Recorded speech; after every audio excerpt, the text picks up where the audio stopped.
Hey guys, it's Acme Pax, and I welcome each and every one of you back to a new video. So today we have a different type of video, which is going to be part of a new series that I've been working on. As you can guess from the title and the thumbnail, the video series is going to be on the state of the sports card market. This video specifically is going to be on the state of the graded card market and the possibility that we are heading towards a junk slab era. All information in this video is from PSA's website, and I'll have links down in the description. As you watch, please keep in mind that what I discussed today are my own interpretations and analysis of this information, and feel free to comment with your thoughts below, whether it be in agreement or disagreement. And as always, if you like this new type of content, please like and subscribe. So without further ado, let's get into it.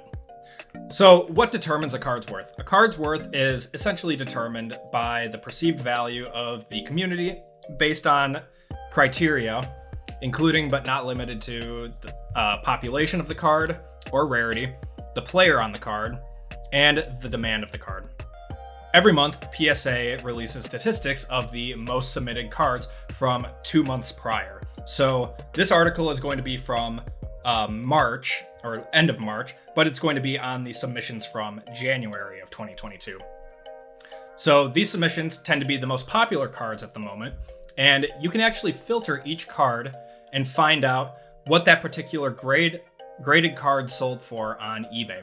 Since eBay is the primary market that many collectors use to determine the worth of their cards, this is a great format to show the state of the graded sports card market overall. This format uses the most popular and highest number of cards submitted on a per month basis. So the amount of data available makes for a very solid reference point. It's important to note that not every card is going to be following this junk slab model, but it is going to more refer to base cards that are easier to find of good players that people decided to grade and try to flip for profit, invest. On the other hand, playing devil's advocate, you could say it's a simple supply and demand function. The more a certain card is submitted to PSA, the less valuable the card is as more come to market. So over time, it should be worth less, right? Well, sort of. It can also mean the demand for that card was never actually that high, or simply that the market itself is just starting to stabilize. I'm more inclined to go with the second option on this one. The market for these cards seem to be inflated due to PSA only accepting a limited number of cards. Scarcity creates rarity. So as PSA is accepting and returning more cards to the rightful owners every day, they will start to catch up to demand, and then the market will start to stabilize as well. So we're going to take a look at two of the most popular athletes on this list in LaMelo Ball and Mac Jones, as they are from the modern era of sports cards.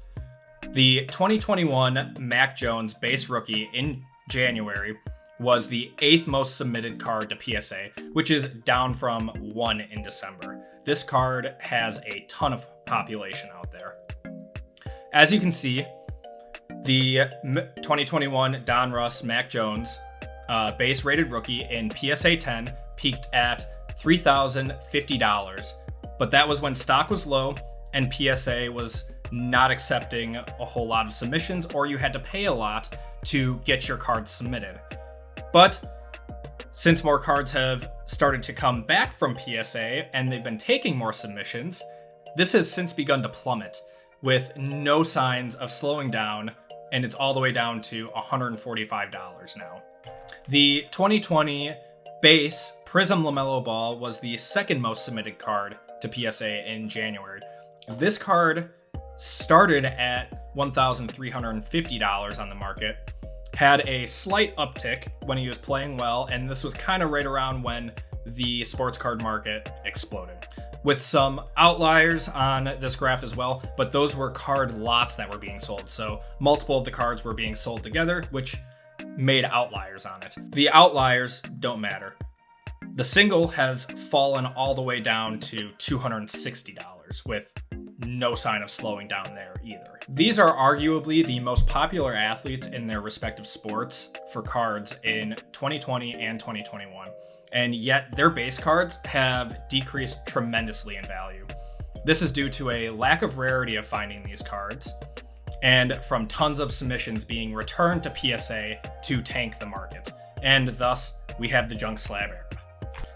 But there are cards that show a normal demand curve with spikes due to a player's performance and then go back to its normal price.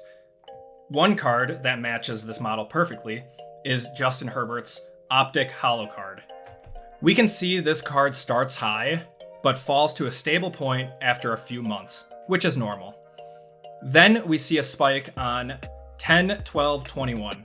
This is due to an incredible 3-game stretch, which culminated with a monster 4-touchdown, 0-interception, 398-yard game. So, buyers invested in a young quarterback who shows an immense amount of promise. Then, ultimately, the market once again stabilizes at a lower point, but not below its previous lowest point. So that is a normal fluctuation in this type of a market. It doesn't show any signs of going lower than where it was before. I'm not saying this card is immune to the junk slab era, but it does show much more promise of a healthy market item, unlike the Mac Jones and LaMelo Ball cards that have consistently dropped in overall price with no promise of going back up. To wrap this all up, throughout all of 2020 and 2021, PSA accepted so many sports cards and trading card games cards like Pokemon that it backlogged them for months, and in a lot of cases, over a year. All these cards are now starting to get returned to their rightful owners and tanking the graded card market for certain popular cards. Not all of them, but ones that were very easy to find and people thought they could flip for profit. It's becoming a buyer's market very quickly, which means you could get your hands on some of those cards that you've been wanting for a while. Thank you guys so much for watching this video. This was a really fun project to work on, and if you enjoyed this type of video, let me know down in the comments what you might want to see me research next. And remember to like and subscribe, and I will see you guys next time.